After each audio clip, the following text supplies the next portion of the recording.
आज हम जानेंगे कि आत्मा जब एक शरीर को छोड़कर दूसरे शरीर में जाती है तो कैसे जाती है और कितने समय में जाती है। तो आत्मा जब एक शरीर को छोड़कर दूसरे शरीर में जाती है तो कम से कम एक समय और ज़्यादा से ज़्यादा 5 समय लगता है। जैसे हम स्ट्रेट रोड से जाते हैं तो जल्दी पहुंचते हैं और जब घूम कर जाते हैं तो देरी से पहुंचते हैं। उसी तरह अगर आत्मा का नया जन्म स्थान एकदम सीधी रेखा में है तो आत्मा तुरंत एक समय में अपने नए जन्म स्थान में पहुंच जाती है।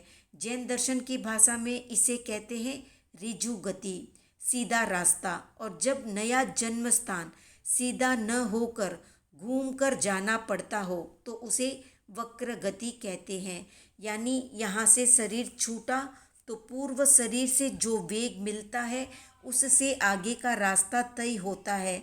उसके बाद आत्मा के साथ जो सूक्ष्म शरीर होता है उसके सहयोग से आत्मा नए जन्म स्थान को प्राप्त करती है। इस नए जन्म स्थान को जो कि सीधी रेखा में नहीं था, वहाँ जाने में आत्मा को 2, 3, 4 या 5 समय लग सकता है। घूम घूम कर जाने के कारण इसे वक्र गति कहते हैं। अब प्रश्न होता है कि आत्मा घूमकर क्यों जाती है। तो संसारी आत्मा पाप कर्मों से बंधी होने के कारण उसका जन्म स्थान निश्चित नहीं होता। कहीं पर भी उसका जन्म हो सकता है, सीधी रेखा में या वक्र रेखा में, इसलिए घूमकर जाना पड़ता है। वैसे समय इतना सूक्ष्म भाग होता है काल का कि हमें पता ही नहीं चलता कि एक समय में हुआ या 5 समय में।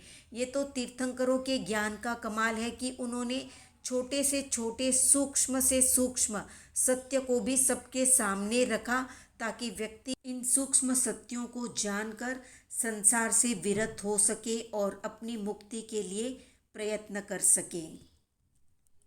तो आज का प्रश्न है कि आत्मा शरीर के किस भाग में मुख्य रूप से रहती है।